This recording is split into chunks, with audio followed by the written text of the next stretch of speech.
Putri Aryani bertemu dengan Presiden Jokowi.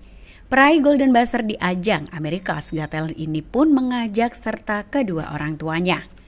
Saat pertemuan dengan Presiden di Istana Merdeka, Jakarta pada Rabu 14 Juni, ada momen unik di mana Ismawan Kurnianto, ayah dari Putri Aryani, sempat bertukar celana panjang yang dikenakannya dengan seorang jurnalis.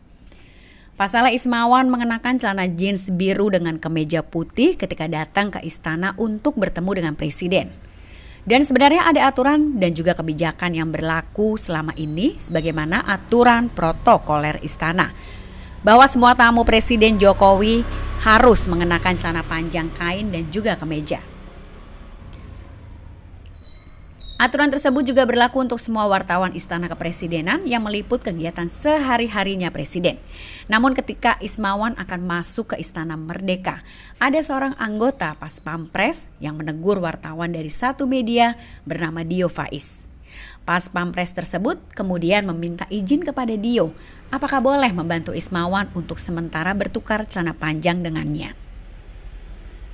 Beberapa saat sebelumnya, Pas Pampres tersebut sempat mengamati Dio dan seolah sedang memperkirakan apakah ukuran celana yang dikenakannya tak jauh berbeda dengan Ismawan. Momen itu pun alhasil membuat semua jurnalis yang ada di lokasi tertawa mendengar permintaan Pas Pampres tersebut. Dio pun kemudian bergegas menuju toilet untuk bertukar celana panjang. Tidak menunggu lama, Ismawan, ayah Putri Aryani, lalu bergegas juga memakai celana kain warna abu-abu milik Dio. Sementara Dio memakai celana jeans milik Ismawan.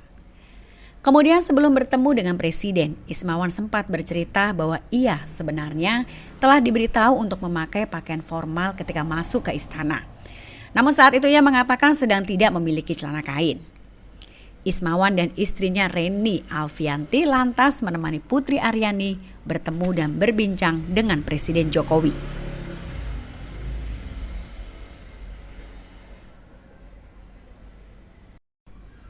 Mereka sekeluarga pun juga berfoto bersama dengan kepala negara. Saat pertemuan di istana selesai, Ismawan dan keluarga segera meninggalkan istana negara. Ketika akan meninggalkan istana negara, Ismawan hampir saja lupa menukar kembali celana panjangnya dengan milik jurnalis tersebut. Dan akhirnya Ismawan dan Dio kembali menukar celana masing-masing. Ismawan akhirnya kembali mengenakan celana jeans biru sebelum meninggalkan istana. Sementara itu, Presiden Jokowi yang masih berada di teras istana akhirnya mengetahui kejadian tukar-menukar celana panjang tersebut. Presiden diberitahu dan diceritakan oleh Menteri Sekretaris Negara Pratikno. Cerita mengenai kejadian itu membuat kepala negara tertawa terpingkal-pingkal ketika tahu apa yang terjadi di balik layar.